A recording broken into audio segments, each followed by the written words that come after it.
A graça e a paz do Senhor. Continuaremos meditando no livro de Atos. Estamos no capítulo 4. A leitura de hoje é do 15 a 31. Vou ler só até o versículo 18. Depois a irmã Rosa vai me ajudar em alguns versículos para o entendimento da mensagem. Capítulo 4, versículos 15 a 18. Todavia, mandando-os sair fora do conselho, conferenciaram entre si, dizendo: que havemos de fazer a estes homens? Porque a todos os que habitam em Jerusalém é manifesto que por eles foi feito um sinal notório, e não o podemos negar. Mas para que não se divulgue mais entre o povo, ameacemo-los, para que não falem mais nesse nome a homem algum. E chamando-os, disseram-lhes que absolutamente não falasse, nem ensinasse no nome de Jesus. Deus abençoe a sua palavra em nossa vida. Algum tempo atrás vi na internet um vídeo que ilustrava uma reunião de demônios. E os demônios discutiam como poderiam impedir o progresso do Evangelho. E eles apresentaram muitas alternativas. O objetivo deles é que parasse de falar no nome de Jesus que os incomodava. O objetivo deles era também que parassem de conquistar almas que estavam nas mãos, nas garras deles, e tirassem das trevas e levassem para a luz. Eles querem povoar o inferno. Era uma ficção, mas certamente tem muita realidade por trás disso. Quantas reuniões são feitas para impedir o progresso do Evangelho no mundo? Quantas coisas se levantam para impedir, para ser obstáculo na nossa vida, para servirmos a Deus? E aqui nós temos um conselho dos poderosos de Jerusalém, como já vimos, o Sinédrio, aqueles homens que detinham o poder religioso, que detinham o poder financeiro.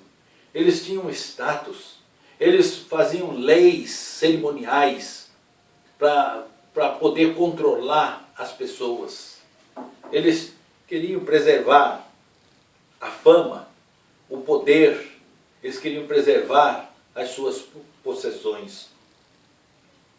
E então eles fizeram essa reunião para tomarem uma decisão de como impediriam o progresso do Evangelho. E eu quero falar sobre essa opressão. Nós recebemos opressão do inimigo para acabar com o Evangelho. Nós mesmos, particularmente, recebemos muitas vezes do inimigo uma tentação para não lermos a Bíblia, para não orarmos, para não irmos à igreja. A igreja muitas vezes se reúne e não faz a sua obrigação. E muitas vezes se detém em programações, em discussões, e o Evangelho deixa de ser pregado. Mas também existe a opressão externa, que impede que se faça um culto em tal lugar, que impede que se distribua folheto em outro lugar. Há uma perseguição contra o Evangelho, porque o mundo jaz no maligno, e o Evangelho enfrenta a ação do diabo. Nós estamos com saudades da nossa igreja. Muitos estão desejosos de voltar para a igreja. Eu também estou. Mas só que não é só voltar para o templo, é voltar para a atividade, para a pregação do Evangelho. Não estarmos só ali dentro, cultuando a Deus, muito bom, cantando é muito bom, mas a igreja tem a sua utilidade no mundo.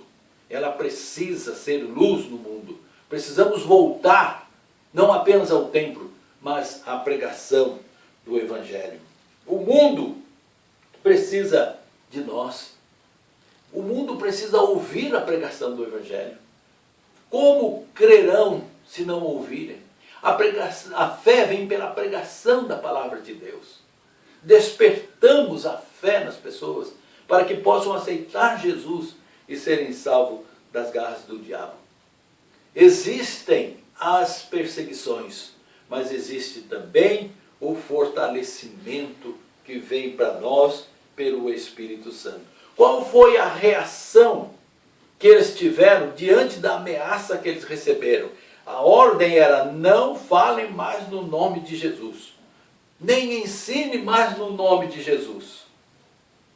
Vamos ver a reação que eles tiveram. Vou pedir para a irmã Rosa ler para mim o versículo 19.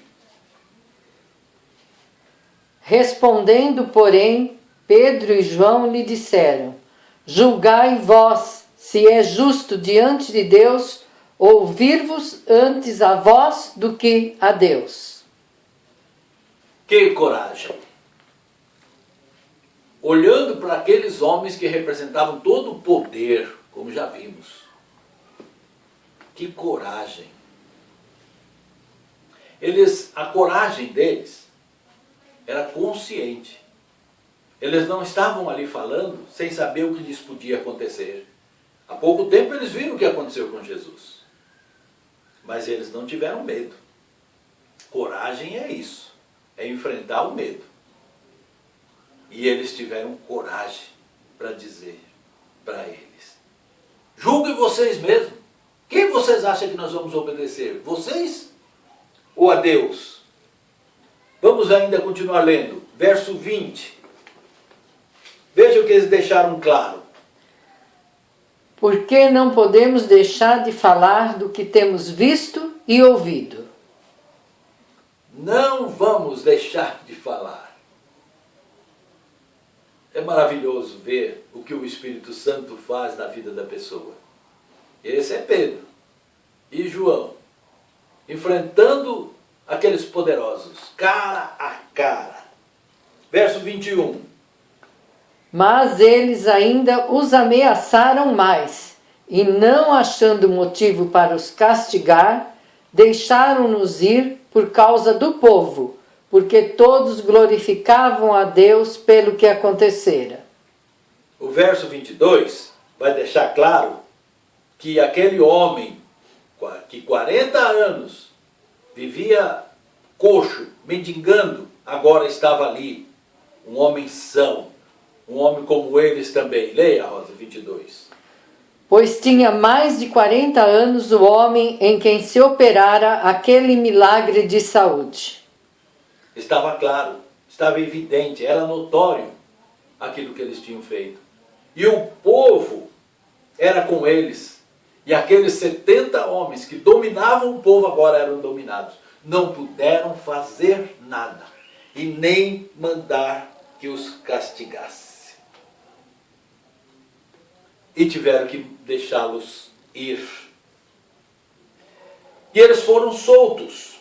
E o verso 23 vai dizer que eles foram soltos e foram para onde? Leia, Rosa.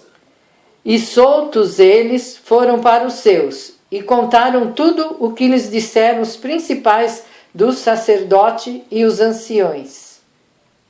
Foram para os seus. Quem são os seus? Eu posso perguntar para você, meu irmão, quem são os seus? E você vai pensar: minha família, minha esposa, meus filhos. Se você for idoso também, vai dizer meus netos. Os seus, que ele diz aqui, é a igreja. E os seus familiares sanguíneos, esposa, filhos, netos, laço familiar, parentesco, devem também ser conduzidos à igreja, para que sejam seus verdadeiramente. A família que vai permanecer por toda a eternidade é a família de Cristo, é a igreja. Vamos pensar na igreja reunida. Quando eles chegam entre os seus, a igreja, e relatam tudo o que lhes aconteceu, qual foi a atitude da igreja? Nós estamos no versículo 25 e 26. E ouvindo eles isto, unânimes levantaram a voz a Deus e disseram: Senhor, Tu és o que fizeste o céu e a terra e o mar e tudo o que neles há. Que disseste pela boca de Davi teu servo: porque bramaram as gentes e os povos pensaram coisas vãs. Eles lembraram de Salmos 2, versículo 1. Este salmo de Davi que fala sobre as perseguições das nações. A igreja era consciente do que estava acontecendo. E desde o Velho Testamento já é anunciado a perseguição. A irmã Rosa vai ler o Salmo 2, verso 1. Porque se amotinam a gente e os povos imaginam coisas vãs. O amotinar é se reunir. Imaginar coisas vãs é contra o Evangelho. É isso que eles estavam vendo que estava acontecendo ali. E se colocaram em oração. E eles fizeram um pedido a Deus. Qual é o pedido que eles fizeram? Verso 29. Agora, pois, ó Senhor, olha para as suas ameaças e concede aos teus servos que falem com toda ousadia a tua palavra. Amém? Olha a oração deles. Concede que falem com toda a ousadia a tua palavra. Concede que falem a tua palavra. Concede que pregue o Evangelho. Você já orou assim? Essa é a oração da igreja. Existe perseguição, existe oposição, obstáculo, a partir de nós mesmos, mas do mundo. Mas devemos orar. Senhor, não permita que impeçam o progresso do Evangelho, que nos façam parar de pregar o Evangelho. E os milagres? Veja o que eles falam no verso 30, entenda bem sobre os milagres. Enquanto estendestes a tua mão para curar, e para que se façam sinais e prodígios pelo nome do teu santo Filho Jesus. Enquanto estendes a tua mão para curar, a ação de Deus. É Deus quem estende a mão. Nós pregamos o Evangelho e Deus, conforme a sua vontade, opera sinais, maravilhas e curas. E no final, o último versículo que eu vou pedir para a irmã Rosa ler, o que aconteceu naquele lugar? E tendo orado, moveu-se o lugar em que estavam reunidos, e todos foram cheios do Espírito Santo e anunciavam com ousadia a palavra de Deus. Moveu-se aquele lugar. Naquele instante que eles estavam orando, houve um terremoto, houve um tremor. Era a aprovação de Deus. Nós podemos imaginar terremotos, podemos até cantar, esse lugar vai tremer, mas ali tremeu de fato. E a partir dali eles anunciavam a palavra de Deus. E sabiam que Deus aprovava e que era com eles. Deus os conduziu à pregação do Evangelho, mesmo no meio das perseguições. Irmãos, não podemos parar de pregar o Evangelho. Oremos para que Deus abra portas de pregação do Evangelho. Precisamos pregar o Evangelho. A sua função, a minha função nesse mundo, a função da igreja não é só cultuar. É muito bom, mas é anunciar a salvação às pessoas que perecem. Para concluir a pregação, quero falar da importância da oração na nossa vida. Nós não estamos livres do ataque do diabo. Nós temos que nos fortalecer para enfrentar esses ataques. Nós sabemos que Deus é nosso refúgio e fortaleza. Mas como é que chegamos a esse refúgio e fortaleza? Em oração. Quando nós dobramos nosso joelho, ou mesmo sentado, ou até deitado. O importante é que você ore.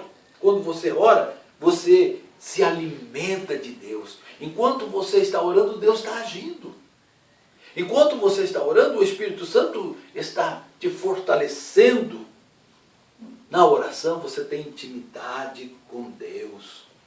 Existem muitas razões para você orar. Uma delas deve ser como eles aqui. Senhor, não permita que seja impedida a pregação do Evangelho. E Deus te dá autoridade sobre as autoridades. 1 Tessalonicenses 5,17 e Efésios 6,18 nos exorta a orarmos o tempo todo no Espírito. A oração nos leva a ter intimidade com Deus. Nós entramos no refúgio de Deus quando nós estamos em oração. Enquanto oramos, somos fortalecidos. E Deus vai agindo em toda a situação, corrigindo a nossa vida e nos abençoando em tudo aquilo que precisamos. Portanto, oremos. Quando nós oramos, o inimigo nos vê vitorioso. O inimigo treme, porque ele vê Cristo em nós. Amém? Amém. Deus abençoe. Vamos orar. Senhor, muito obrigado por esse momento de pregação da Tua palavra. Abençoa o Teu povo que te ouve. Usa essa palavra para nos despertar, para a oração, para a pregação do Evangelho. Nós te agradecemos. No nome de Jesus. Amém. Amém.